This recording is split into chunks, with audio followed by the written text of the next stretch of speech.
Hello, and welcome to the live workshop. My name is Sasha Ruane-Borges-Ho. I'm a therapist at the Student Counseling Services of Iowa State University, and this is Dr. Fallon Lee. Make some noise!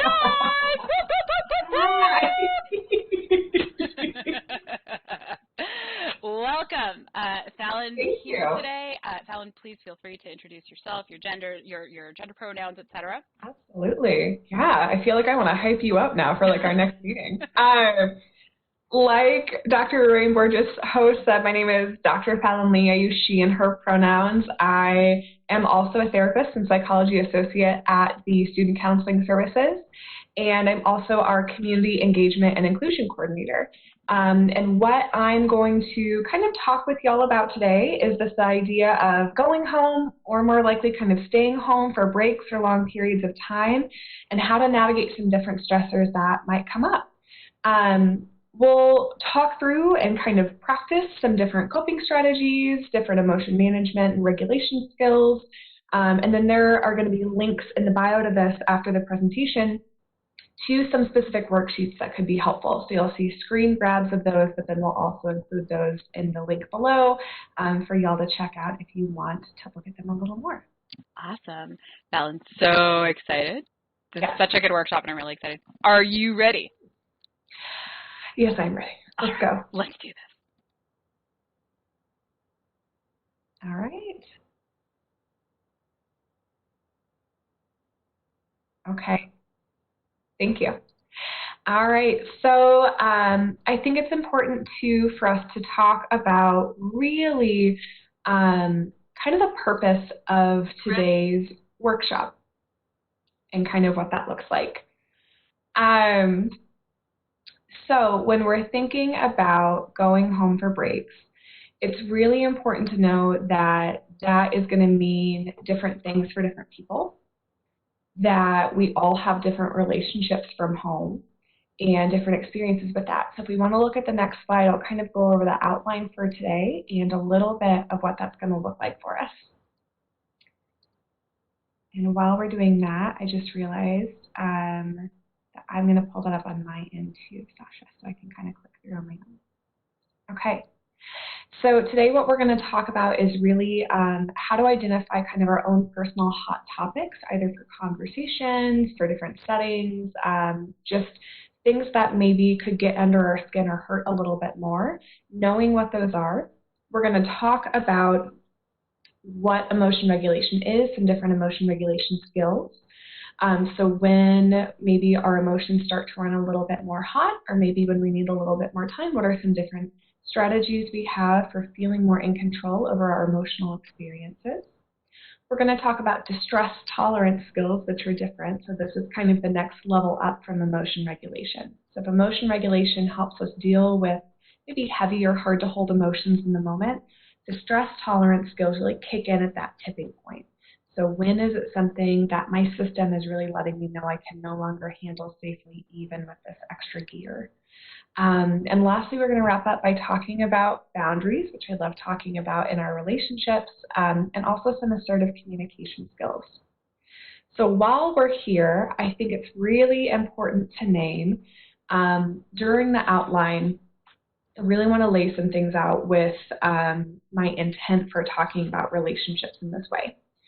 So when we're talking about relationships, home environments, other places that we might have had negative, abusive, traumatic, unhealthy experiences in, the purpose of today's presentation is in no means to say, here's how you're going to fix that, or you're responsible for navigating this in a normal way.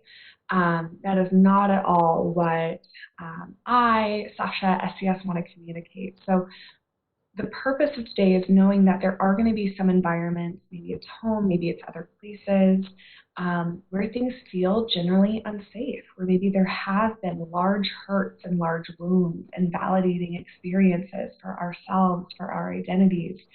And when we're in these places and maybe we don't have a lot of other options or any other safe options, what are some things and some skills we can have to keep ourselves safe? So I just want to take a second to kind of name that outright.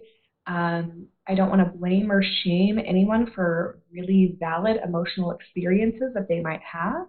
I don't want to put blame or ownership on you if you are in a system that doesn't feel safe, doesn't recognize you, doesn't validate you. That is not your responsibility to try to fix that system. And what we can do is really kind of turn internally. So if we can't control all the stuff going around over here, what can we control to help feel more safe, to help feel more grounded?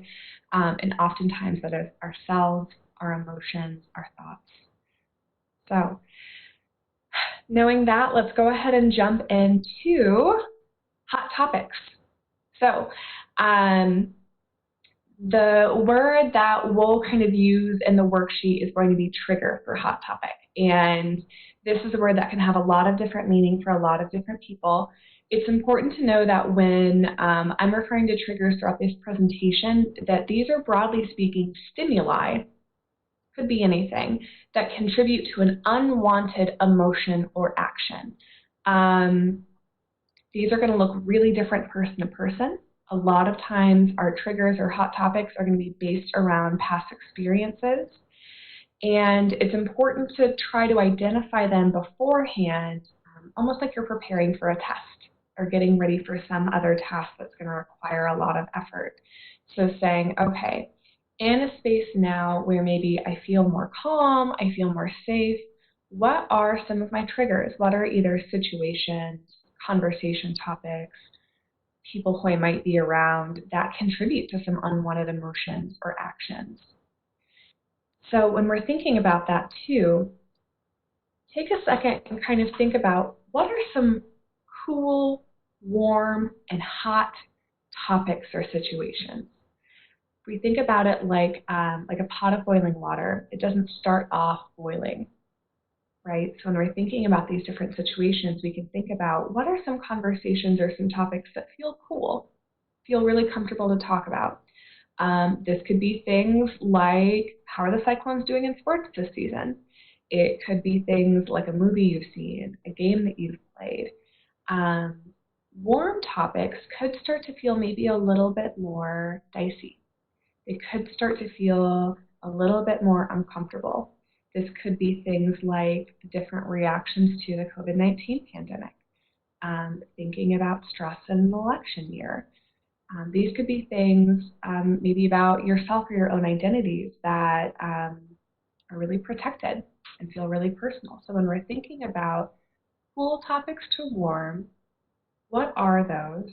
And then warm topics to hot, what are some things that you know you're not going to be able to maybe tolerate or host in the same way? Again, these could be topics, these could be situations, these could be interactions with specific people. I know it can be uncomfortable to think about too. So giving yourself space for what your body might be telling you or your mind might be telling you, even by thinking about these things. So knowing what those cool, warm, and hot areas are. And when you have a couple of those, it's important to, before we're in them, think about what can we notice in these situations. What are some physical feelings? Do you literally start feeling kind of hot under the collar? Do you notice yourself maybe jostling your foot more, or maybe tapping a pen more than you might? And what are different emotional states? Do you find yourself maybe becoming more annoyed? Do you find yourself maybe becoming more angry? And are these related to specific locations or settings? Maybe you're spending time in a childhood home, and there are areas of that home that feel really comforting, and then there are areas of that home that don't.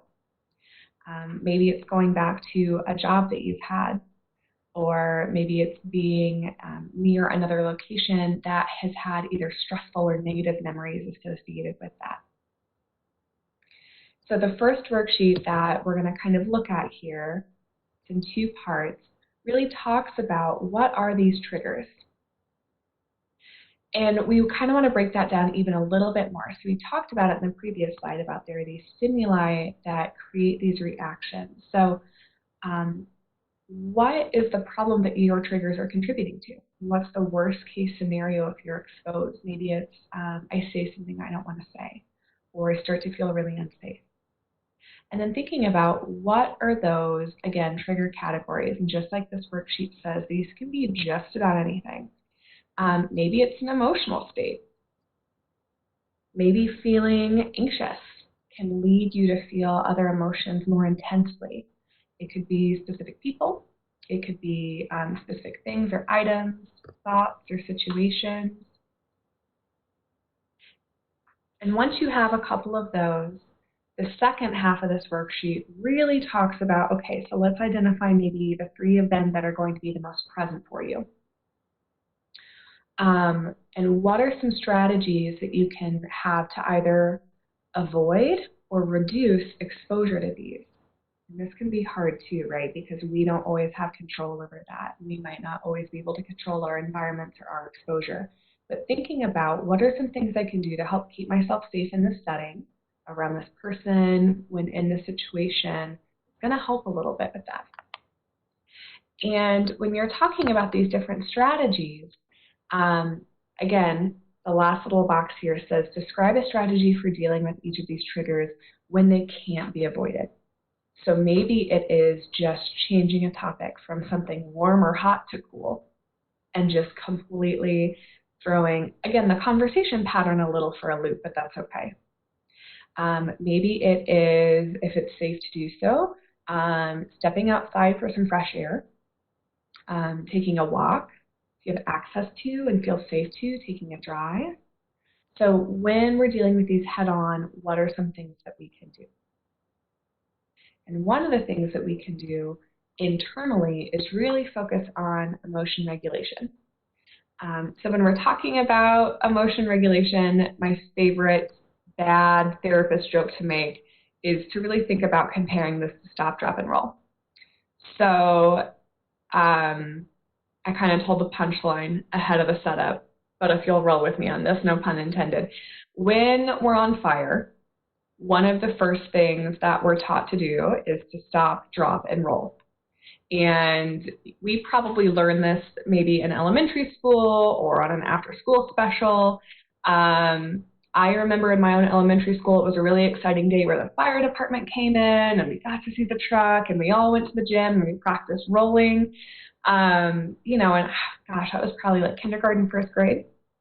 But we practiced it and we knew about it, even though we weren't on fire.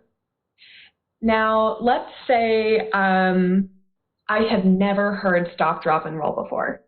And I'm cooking and something goes horribly awry and my shirt catches on fire. And Sasha says, Fallon, it's okay, stop, drop, and roll. If I've never heard that before, my reaction is going to be like, what? I'm on fire. It doesn't make sense, right? It's not intuitive. It doesn't feel natural.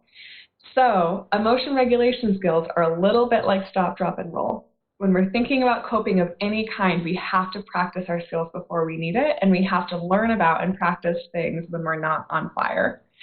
So if the first time you're trying to implement an emotion regulation skill is when you're already really hot, when you're in a really hot conversation, when you're feeling really triggered or really activated, it's going to be really hard to do.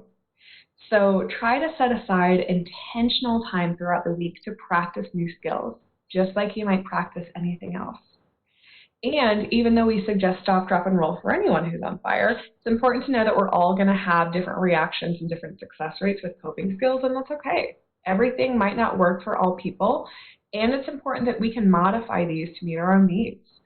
We're going to talk about some different things like this, and there might be some that you really connect with, and there might be some that you're like, what on earth was Fallon talking about? That makes no sense, and that's totally okay. So the second worksheet is really going to go over some of these emotion regulation skills. So the first one is an acronym called PLEASE. They stretch a little bit with the acronym part, so bear with us in this. When we're thinking about emotion regulation, it's really important to know that our body and our mind are really closely linked and that one can affect the other. And if we're not feeling necessarily healthy in our bodies, it's going to be really hard to manage our emotions. I think about if we're hangry, right? If I'm really hungry and I'm getting really angry, those things can kind of cycle on each other. If I haven't gotten a lot of sleep, I might feel more irritable, right? If I'm feeling physically ill, I might be a little bit more whiny. Now, those are just things for myself and my own experiences, and some of those are shared. So when we're thinking about emotion regulation skills, we really need to start at this base level of how can I keep myself and my body well. So the acronym we use here is PLEASE. So this is where they stretch it. So PLEASE for treat physical illness. We'll kind of let them do that. So trying to stay well, to eat healthily and to give your body the fuel that you need, to avoid mood-altering drugs. Now, this is not prescribed medication, but things like alcohol, marijuana, cocaine, other substances that we know have impacts on our emotions. Makes sense that a lot of folks kind of use those to cope or use those to numb experiences. And when we're really thinking about trying to practice some emotion regulation skills and staying healthy, we want to avoid those. Trying to get good sleep and sleeping well, and also exercise and moving our bodies in ways that feel safe. So here it feels important to name too and to recognize that we're all currently living through a global stressor and we're living through the COVID-19 pandemic. So things like treating physical illness and sleeping well and getting exercise specifically, I mean, really all of these they might feel harder to grasp. They might feel harder to access now, and that's really okay. And what are some small steps you can take to try to shore some of these up, to try to give yourself the tools and the resources that you'll need both now and later. So it's important to recognize that. And when we're here, recognizing that even though you might not be really impacted, let's say, by the COVID-19 pandemic, other national or global stressors, other folks around you might be. So it's okay, again, to recognize that our own experiences are really individualistic, and this is general advice for folks to try to stay healthy and to stay well. The second part of this worksheet also talks about some different emotion regulation skills in particular. So PLEASE is trying to set us up for success for implementing some of these.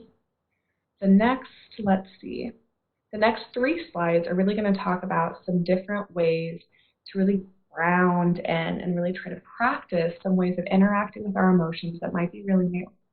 So the first one is practicing the opposite action. And this is inherently very counterintuitive, but can be really effective. So when we experience an emotion, a behavior usually comes with it. And this worksheet goes on to explain that if we're angry, we might want to fight or argue. If we're sad, we might want to withdraw. Our body and our emotions, again, they hold hands because we're holistic beings. And so one really impacts the other. So sometimes doing the opposite action can help change our emotional state or even help us not settle into that as far. So some common distressing emotions are things like anger and sadness. If you're feeling angry, again, that urge or action might have typically been to fight, to yell, to argue, maybe to post things on social media. An opposite action might be to talk quietly. And we'll talk about that a little bit with assertive communication towards the end of the presentation. It might mean to behave in ways that don't immediately make sense. It might be to kind of come inside yourself a little bit more rather than kind of oftentimes anger can escalate. Now, this isn't to say that that anger isn't just, isn't valid, isn't a normal and healthy reaction. And we're thinking about when it's getting to a point where it feels maybe a little out of our control, or when it's in a situation where it might not be safe to. These are some things to do to kind of scale back on that. Feelings like anger and sadness are normal and healthy shared human experiences. So it's important to know that, again, these are helping to change emotions when they feel like there's something that we can't quite handle, we don't have the tools for. When we're feeling sad, again, an action might be to withdraw from friends. And so acting on the opposite might be to visit and talk with them. Again, that's going to look different right now. And it could be, I'm feeling really sad, so I don't want to get out of bed. I don't really have a lot of energy. This is something that I talk with a lot of my students about. And, this idea of Yes, and once we can start that momentum, once we start the rock rolling down that hill, it can pick up some speed. So setting an alarm for 8 o'clock in the morning and getting out of bed if you're feeling really sad might not be the most realistic. And what would it be like to commit to yourself that if I'm feeling really sad and I'm ready to kind of say goodbye or kind of break out of this emotion for right now, I'm going to get out of bed every day by 10:30, 11. And I'm maybe not going to get dressed for work or school like I used to, but I'm going to change out of my pajamas. I'm going to wash my face, right? Doing these small things. So that sadness might be saying, well, typically we stay in bed and we scroll longer on our phones or we watch TV or cuddle with an animal. What's the opposite action? And if we're looking at changing some of these things, what would it be like to try something a little bit different? The next strategy for emotion regulation is really checking the facts. And so when we can look back on our life, oftentimes we can think of situations or see things where maybe we feel like we've overreacted. So this is a little tricky to parse apart, but feels important to name. Our emotions are always valid. We don't feel things for no good reason.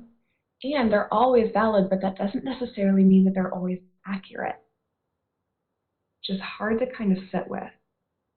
So when we're thinking about checking the facts, what it is it's checking the accuracy of our response to the situation. So asking ourselves, what triggered this emotion? Where did this come from? What interpretations or assumptions am I making about the event or about the situation? And then does my emotion and intensity match the facts? Or does it match my assumptions? To backtrack a little bit when we were talking about please, right? Recognizing, okay, my intensity of anger right now, are there other things that could be contributing to that? Are there some mood altering substances in my system? Am I feeling really run down, tired, or hungry? Could that be adding to this? And so what checking the facts allows us to do to really kind of hit pause for a second, to look more internally. I'm going to take, speaking of, a quick pause to blow my nose, have a little bit of a sniffle. Sasha, would you mind pausing my audio here for just a second?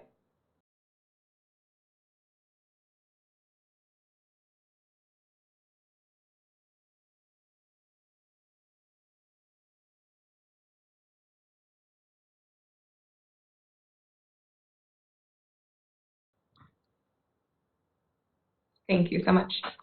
Okay. The last part of the second worksheet is really about paying attention to positive events. So it's really normal to pay more attention to events that maybe feel more negative, especially as students, right? We often don't focus as much on the test answers that we got correct or the paper that we got a good grade on or the feedback from a studio review that was really positive. We have a tendency to focus on where can I grow or what did I maybe do wrong or what can I change.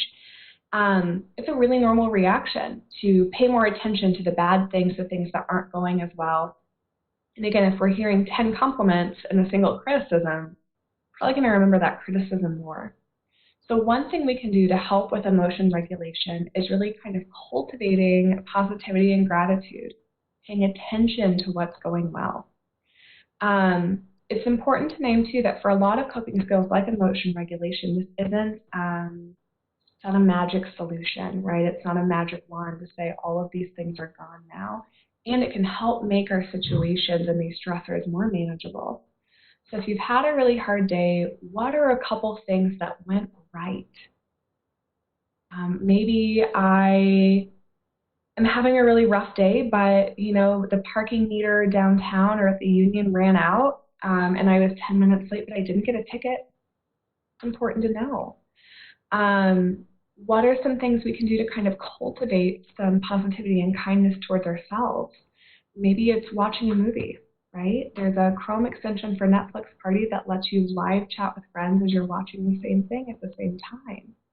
Maybe it's having an unrushed meal and really enjoying a favorite food and finding comfort in that. Maybe it's trying a new hobby. Maybe it's getting in touch virtually with some friends or some family. So thinking about not only what can I pay attention to in my own life that's going well, taking a pause and taking a beat and really noticing what's going on around us, but also what are some things I can sprinkle in throughout my week or throughout my day that are going to help add up. Adding one or two positive experiences isn't going to change our life, but over time, the happiness they create has an additive effect. We're putting money into that bank of experiences. So these were 4 different slides on different emotion regulation skills. Now we're going to switch gears a little bit and talk specifically about distress tolerance. So like I named earlier, distress tolerance and emotion regulation are different. Let's think about these as almost survival skills. So these are skills for situations where emotion regulation isn't accessible and when we feel like we're in an emotional crisis. So for example, to go back to that stop, drop, and roll, that might work if there is, let's say, right, a small spark on an apron or piece of clothing that catches fire. But if there's maybe a large grease fire or that situation gets to another level, I'm going to have to do a completely different set of things to keep myself safe. And that might be calling the fire department, right? So we're thinking about distress tolerance skills as these survival. Some of the most effective ones, and typically a really accessible acronym when we're in these states, is to remember our TIP skills.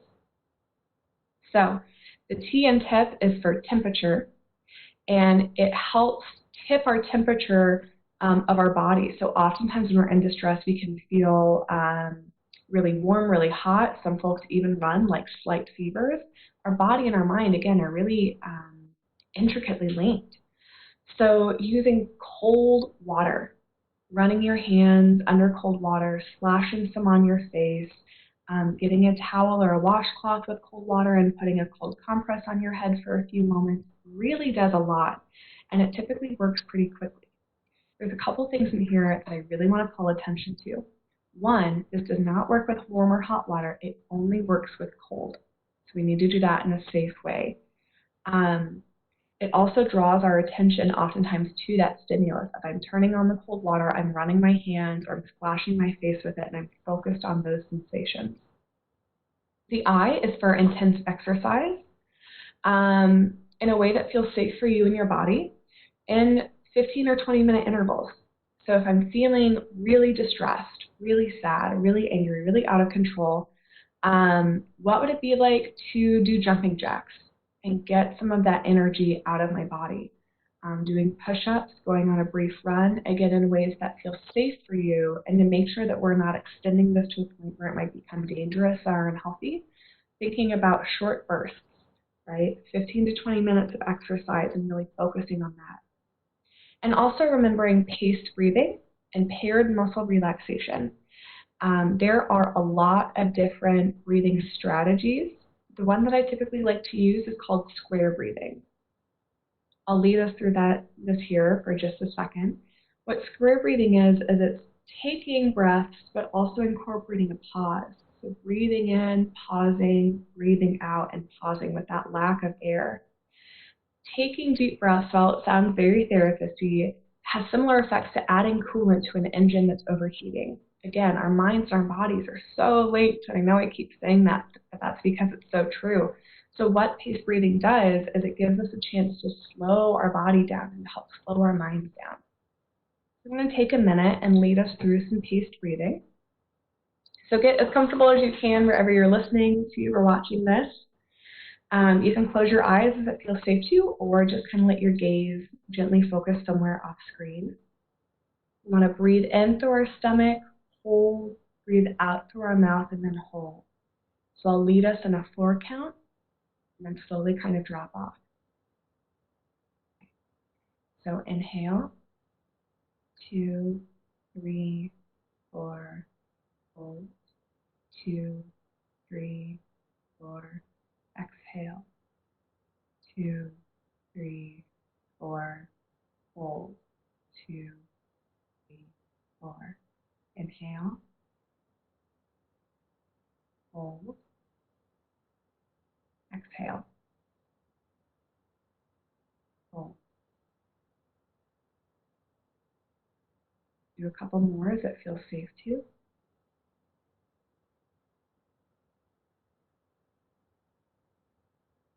Do one more.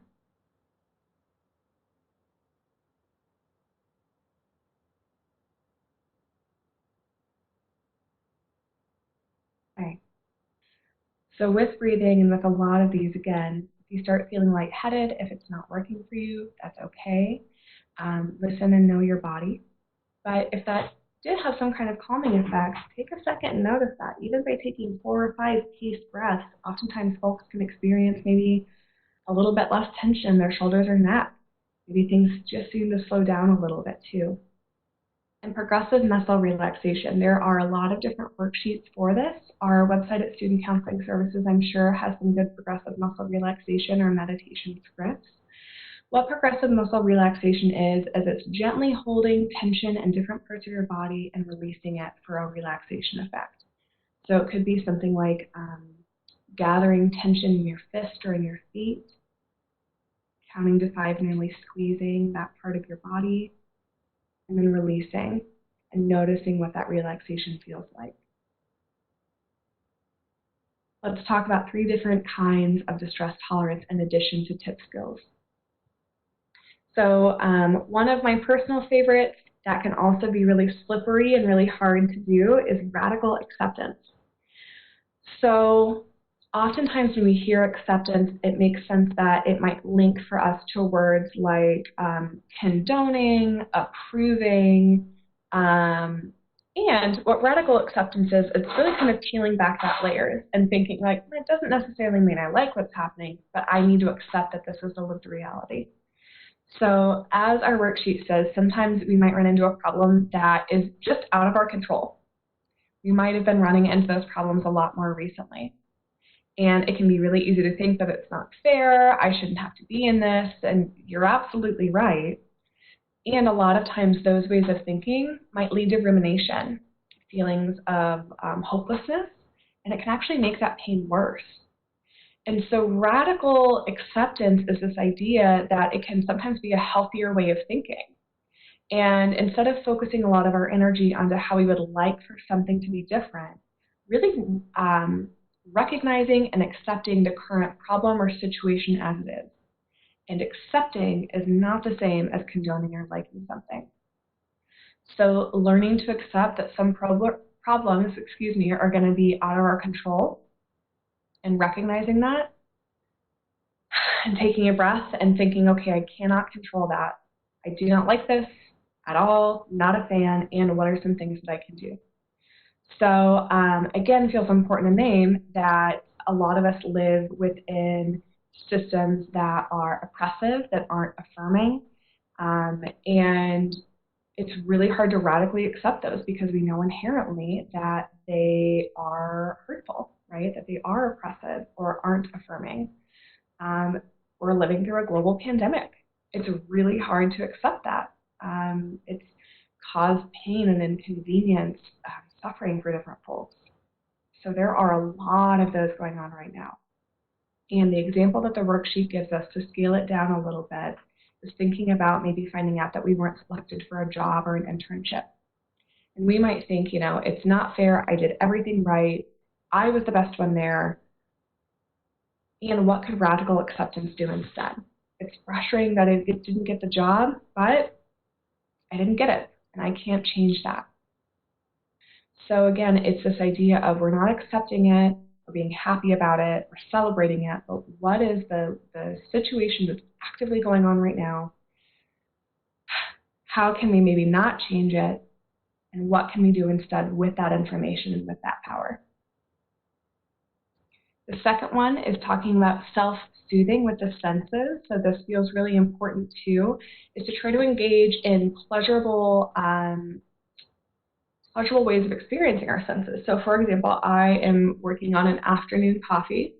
My mug feels really warm to the touch, and that's nice. It also, I got a new coffee, so this one is caramel brownie flavored. So it smells really rich. There's a really good aroma there. And the taste, too, also fabulous, which is why I bought the coffee. So thinking about what are some things, even if they're maybe feel small, that we can do to engage with each of our five senses, again, when we're thinking about distress tolerance and when it feels like there's a lot of alarm bells going off in our system. What can I do? Can I go for a walk and pay attention to maybe the nature around me? Can I listen to some enjoyable music or the sounds of nature? Taking a warm bath, getting a massage might not be accessible, but maybe it's putting on a favorite lotion. Maybe it's stretching our bodies and letting go of some of that tension. Tasting, having a small treat. Maybe it's having a favorite beverage. Maybe it's having a small snack. And smelling, finding something that smells comforting. Maybe it's not perfume or cologne, but it's your favorite laundry, right? When it comes right out of the dryer, maybe that nice warm smell. So finding ways to self-soothe and to provide ourselves with calming experiences when we're feeling really emotionally unsafe. The last one on the worksheet, again, a longer acronym, and it might be a little bit hard to see on the screen, but again, we're going to have links below, talks about distress tolerance in the form of accepts. So again, this is another acronym, but when we're thinking about accepts, these are things we can do to distract ourselves from situations. So it might be handy maybe to have this on your phone or to bookmark this link when you have it too, and thinking about what are some different ways that I can engage in enjoyable activities, right? The A of accepts.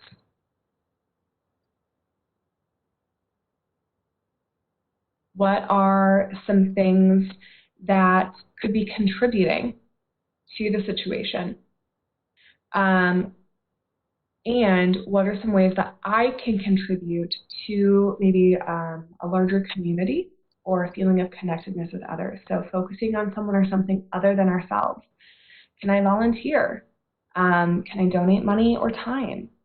Could I write a small letter or postcard to someone I've been thinking about so they can get something nice in the mail that's not a bill? Is it offering to do something nice for someone else that can distract me from what I'm experiencing right now?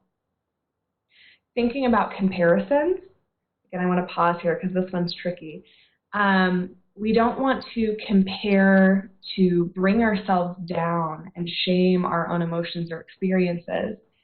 And sometimes it can be really helpful to try to put some things in perspective. Looking at our situation in comparison to maybe something worse. And this could be personal, right? This is a really bad time, and I've been in situations that have been much more painful or longer or harder, and I've survived and come out the other end. Or maybe I've seen my partner or a friend really struggle with a situation, and they were going through something difficult. Okay, part of that may have been more difficult, and look at the resiliency on the other side of that too. So that can sound and feel a little bit different than I shouldn't be feeling this way because someone else has it worse, right? What have I or others been through and come out the other side of? Or what are some things that I can be thankful of even in this situation? Emotions. So again, this idea of what are some things we could do that could create a competing emotion?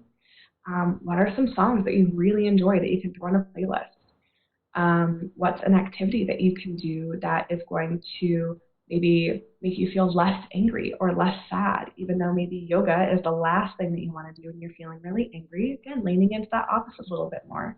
Feeling really anxious, so what can I do that would make me feel calm? Pushing away. Thinking about negative thoughts by pushing them out of our mind. We can either imagine or actually write these onto a piece of paper, crumble it, tear it up, and throw it away. This doesn't mean that we're repressing them, right, and we're boxing them up forever, but it's recognizing that maybe there is something going on right now that is too heavy. My backpack is already really full. I cannot fit this in here, so I'm going to just put it to the side for right now. Sometimes this can help too, and I think, Sasha, we've talked about this in our own work of like, I'm just going to put it on a Post-it note, and that future me can talk about that or worry about that or address that. Pushing away as we need it, again, in this distress tolerance place of really focusing on those feelings of safety. Thoughts. So when our emotions take over, trying to focus on our thoughts and distract ourselves from that. So counting to 10, reciting a poem, reading a book, trying to say the alphabet backwards. There are a lot of different things we can do to get our thoughts maybe off of a track and onto a different one that is going to feel a little bit more in our control.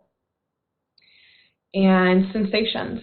So again, finding sensations to distract ourselves from our negative emotions. For some people, this could be holding an ice cube in our hand and really feeling how cold that is. It could be something like those tip skills, eating something really sour, like taking a bite of a lime or a lemon and just, wow, okay, all of my senses are right there. Not in a way of harming ourselves, but in a way of trying to distract from a lot of the other sensory information that might be going on. Okay. So we've talked about how to navigate our emotions to make them feel more in control. We have talked about what are some different things that we can do to, when our emotions are kind of reaching a tipping point, how can we engage in some distress tolerance?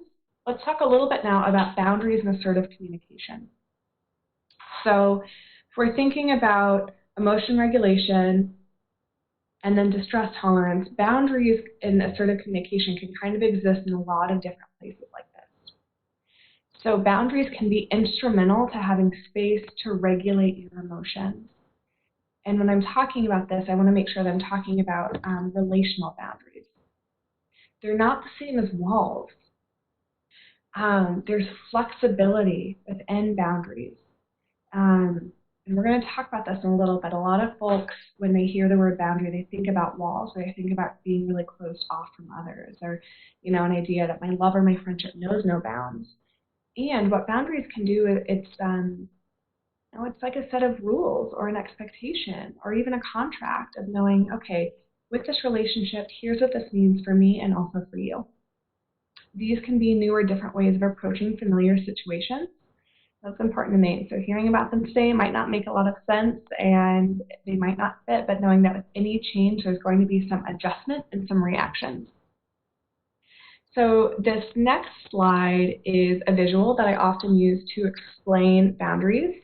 Sasha, if you wouldn't mind, it clicks in kind of at different speeds, but if you want to just kind of click all the way through until the whole circle with the star shows up in the middle, that would be fabulous. So we'll kind of start. Thank you so much. So we'll kind of start from here. So in this slide, we want to name and recognize that you are the star of your own show, which is a terrible therapist pun, but please bear with me in that. So you are the star in the middle here. You'll notice these 3 concentric circles are kind of going out from that, and the space between the circles looks different too.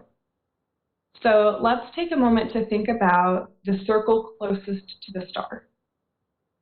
So in your own life, who are some people, friends or family, partners or mentors who know a lot about you, who are maybe in your inner circle of people? These are people who you might trust and feel safe around. And what is the kind of information that they know? Maybe they know things about experiences you've had in the past, positive or negative. Maybe they know about future aspirations or goals or dreams. Maybe they know about that like really guilty pleasure of yours, whether that's TV or 80s pop music, whatever that is that maybe a lot of other people don't know. You'll notice too that the circle is smaller than the other ones. The people who work their way into this inner space are oftentimes might be fewer in number than the people and information that might exist in the other layers of the circle. And there are openings in this, right? So we can invite people in and out of both this position and station in our lives relationally and with the kind of information. It can oftentimes be really exciting to bring folks into that inner circle and really painful to either ask or make the decision for yourself that people are stepping outside of that. This next circle, the one kind of in the middle here, this might be for folks who are friends, right? They're not best friends, but they're friends. You might not think twice about having lunch with them or maybe going out with them on the weekend. You might have, classes together, or you may have gone to high school together. These could be different members of your family. These could be professors and mentors, right? So who are some folks in your life that you feel close and connected to, but not as close or connected to as your inner circle, your core group of people? And then what's the difference, again, in that amount of information that they know about you? Maybe they know that you have a sister and that you're close with your sister, whereas the inner circle might know that you and your sister actually used to fight a lot.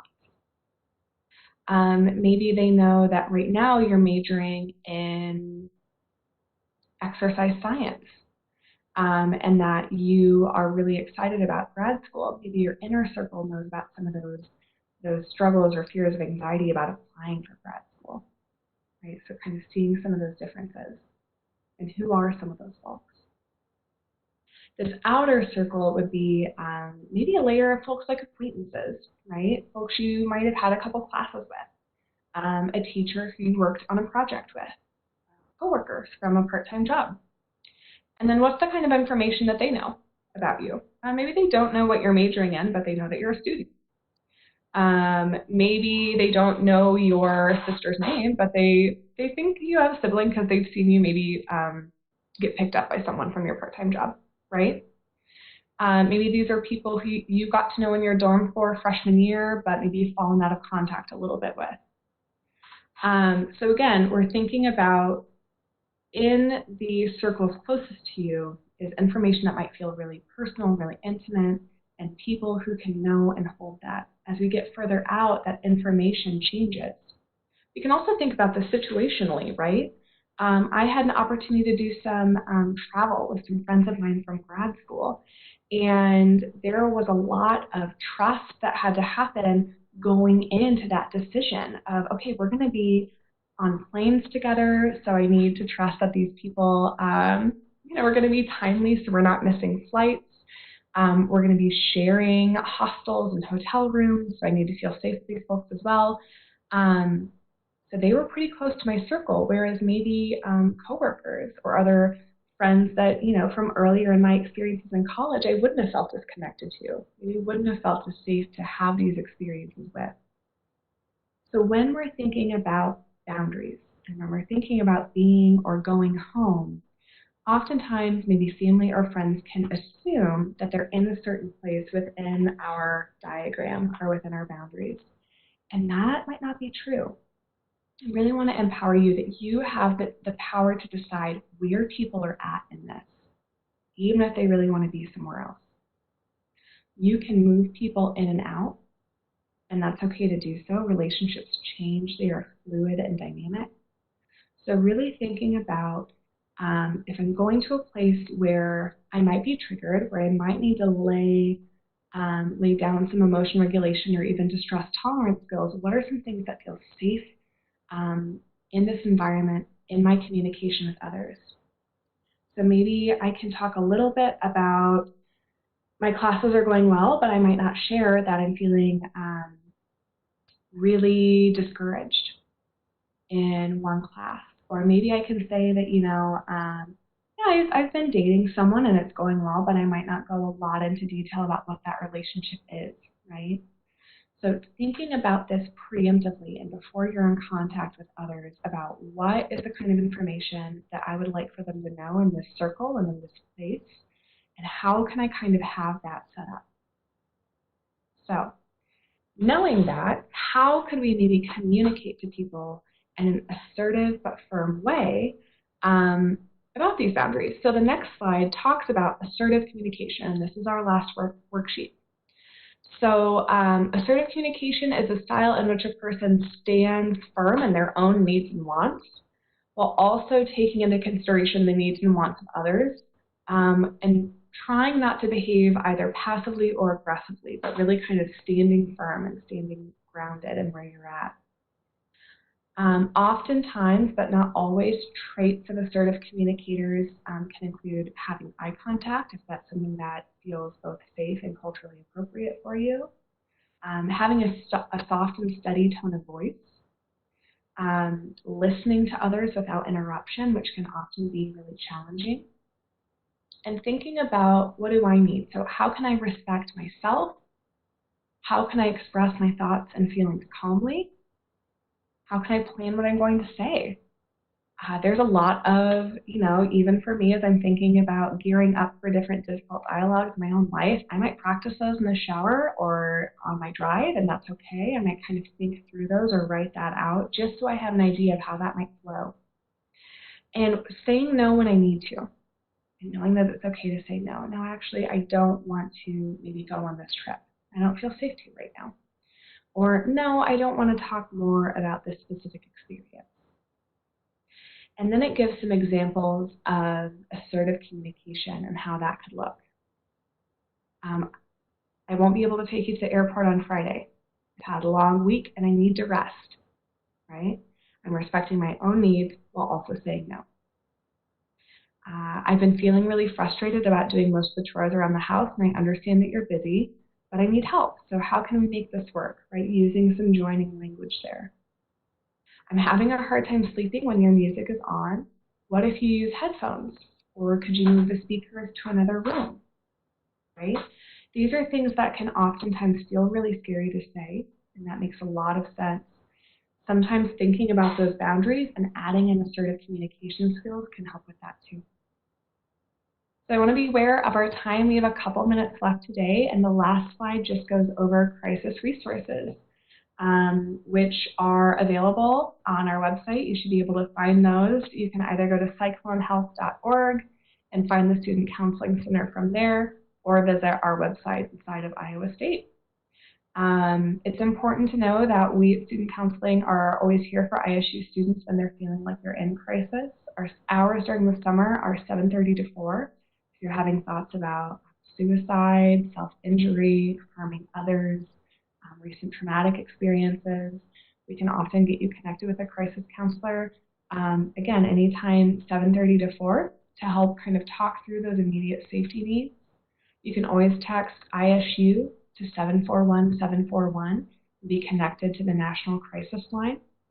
So those are just a few of those, and I really appreciate, Sasha, you hosting, and y'all for staying with us during this presentation. I hope that you were able to kind of take some things out that will help you feel more grounded and more safe in your home environment.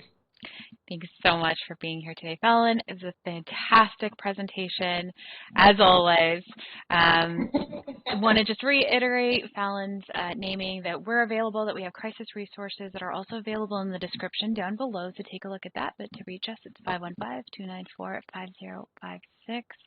With that, we will leave you to the rest of your afternoon. Thank you again, Fallon. Absolutely. Bye, everyone.